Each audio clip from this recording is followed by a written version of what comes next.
Parents just don't understand. If you're a 50-year-old man like me, I know you've uttered that same statement under your breath.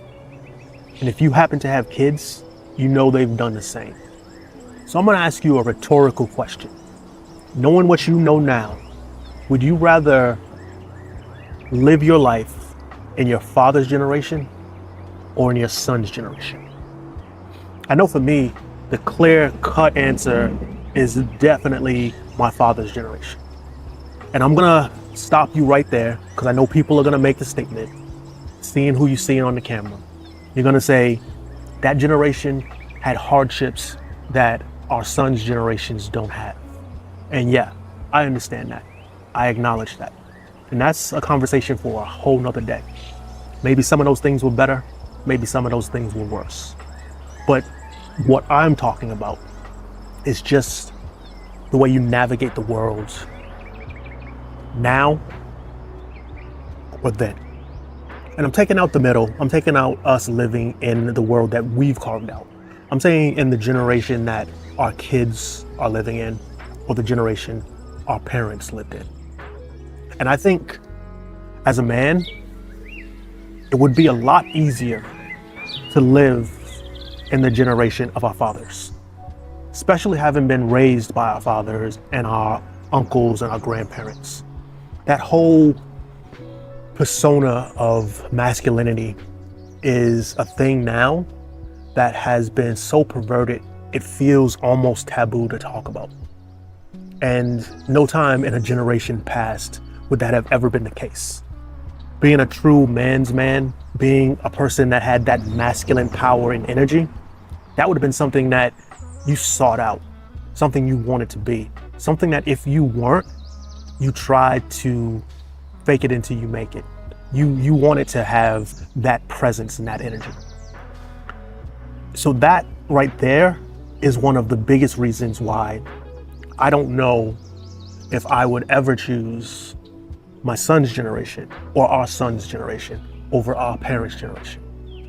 And not to mention just the way we interact with our friends, the way society was based, the craft, the innovation, the ingenuity that came from the struggles of our parents.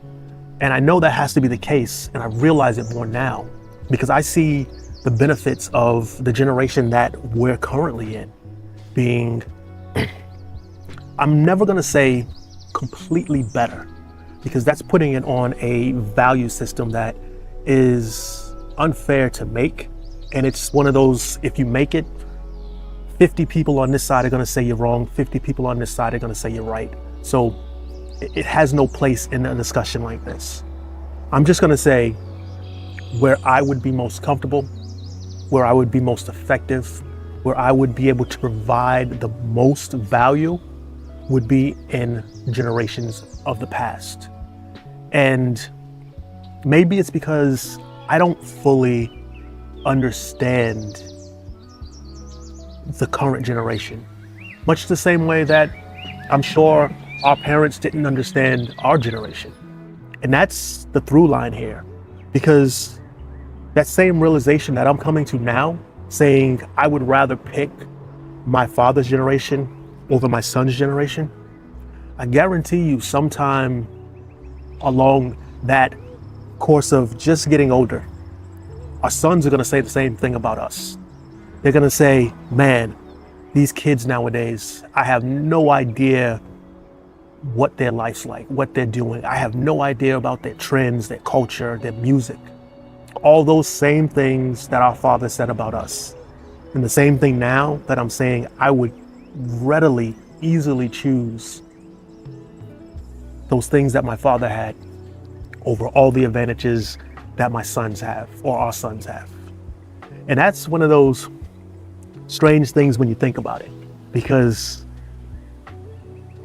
life in so many ways is easier now than it was. But in so many ways, it's harder. It's harder to escape the world that is built around you now. There's always a camera on you. There's always a need to show and prove. There's not that retreat into your own quiet time and gain that reflection that actually helps you figure out the world around you. You got to solve it in real time. You have to film it in real time. You have to be able to narrate it in real time. None of those things were in our father's generation. Not many of those things were in our generation. Generation X. I know everyone's gonna say, okay, boomer.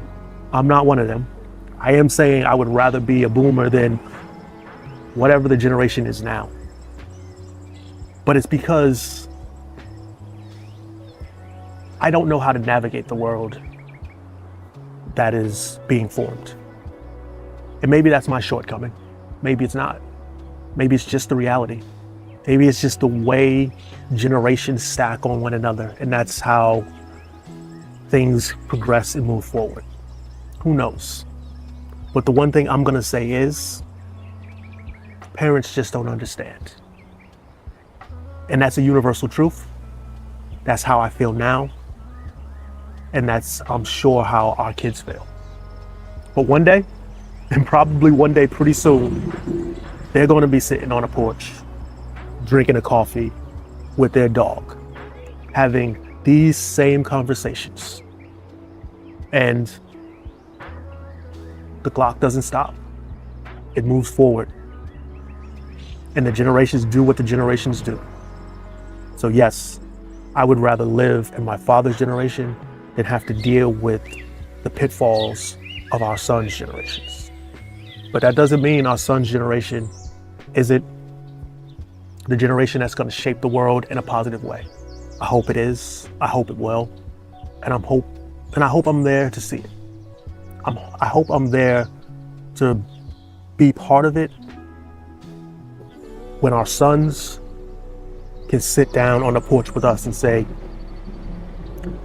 I see exactly what you meant when you said what you said. Because that realization, that's worth the journey.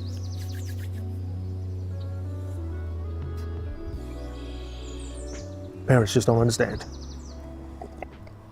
I don't ask for too much.